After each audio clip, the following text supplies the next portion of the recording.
These are atoms. We looked at this in the last video, and this probably went past you pretty fast. Let's look at some of these dimensions. zero point 0.2 nanometers. What does that mean, nanometers? A micrometer would be 1 millionth of a meter. I showed you in the last video that it was 1,000th of a meter that made up those little tiny marks on the meter stick. Now we're talking about not 1 millionth, which would be 1,000th of each of those marks on the meter stick, but 1,000th more than that would be 1 billionth of a meter. 1 billionth of a meter is what we're looking at on this screen. So that must be it. That must be the smallest thing that can actually exist. Well, this layer of graphene, which is one atom thick, you see it's nicely set up in this hexagonal format, but we're going to next talk about things that are smaller than an atom. Smaller than an atom. So get ready. We won't be able to view these on any kind of microscope. Not an electron microscope, not any kind of microscope. We're going to have to detect these with different methods. And this is going to require that we use some math. And it will be a little bit tough. So let's get ready and get going on this.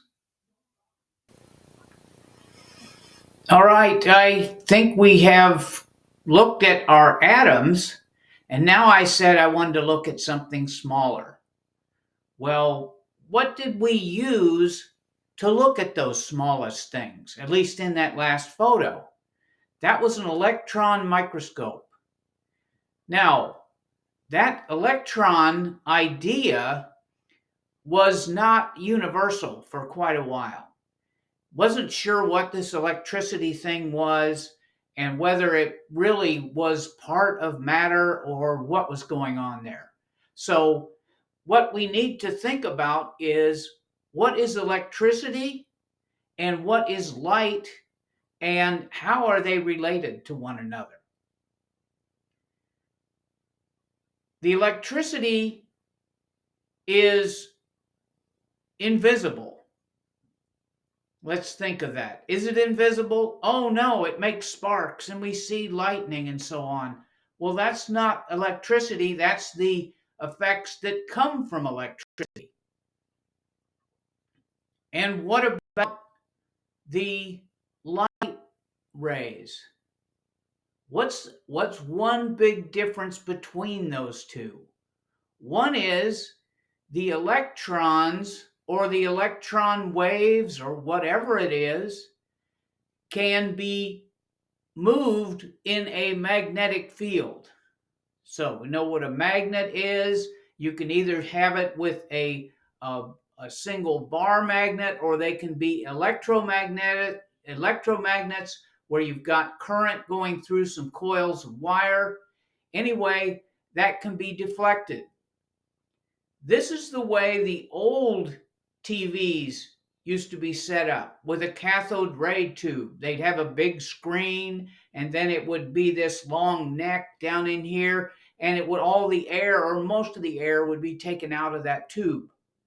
These cathode rays would come up there, and if they're invisible, how did we watch TV?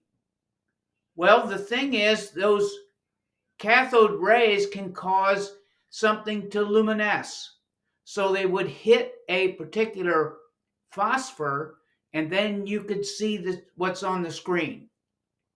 Today's TVs just have little LED elements all over them to make up the image.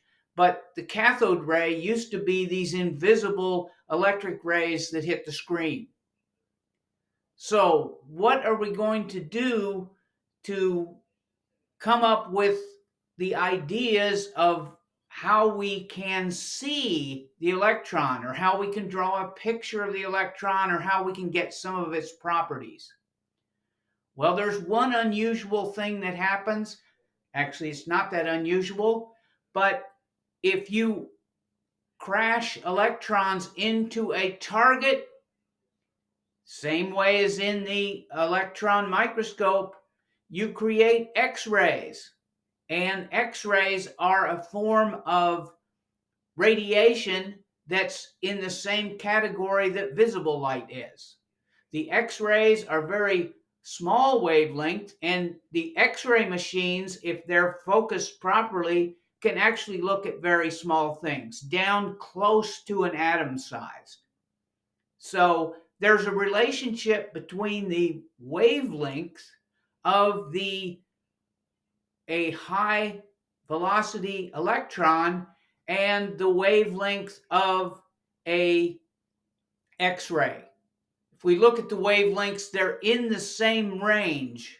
That's if you accelerate the electron beam through high voltage that goes through there. Probably need a picture of an X-ray tube to kind of get the idea of what's going on there. But the thing is, we have to measure these things. Now, we measured the atom just by looking at it with the wavelength that we had and coming up with about, what was it, about 0.2 nanometers, which was a billionth of a meter. So how can we measure the size, or whatever the dimensions are? Maybe electricity doesn't have any dimensions. Maybe electromagnetic wave doesn't have any dimensions. But we need to investigate whether that's the case, or whether we just say that's it. Well, where do the electrons come from? Where does the electricity come from? Well, if you apply a voltage across a wire, all of a sudden electricity starts moving through that wire. And actually, the pieces that are moving are electrical charges that are moving because there are loose charges in those atoms. Oh, now I gave it away. The electron's part of the atom. So when we have a cathode ray tube, we heat a piece of metal up to loosen up some, or kind of ionize some electrons, loosen up those electrons, and then they're accelerated through that. That's what happens in the electron microscope. So there's been a lot of research that's done in this area, and I'm trying to figure out the best way to bring it to light. And what I think I'm going to do is start next on talking about how a mass spectrometer works, because a mass spectrometer actually measures mass. It can measure the mass of elements, and essentially the mass of the atoms that are involved. By deflecting the beam, the more massive items get deflected less, the least massive get deflected more. But obviously, I need a good picture of a mass spectrometer, so that you can get the idea. So let me close off here and say that what we're going to do next is talk about a mass spectrometer and how it works, and then maybe we can make some sense about electrons themselves.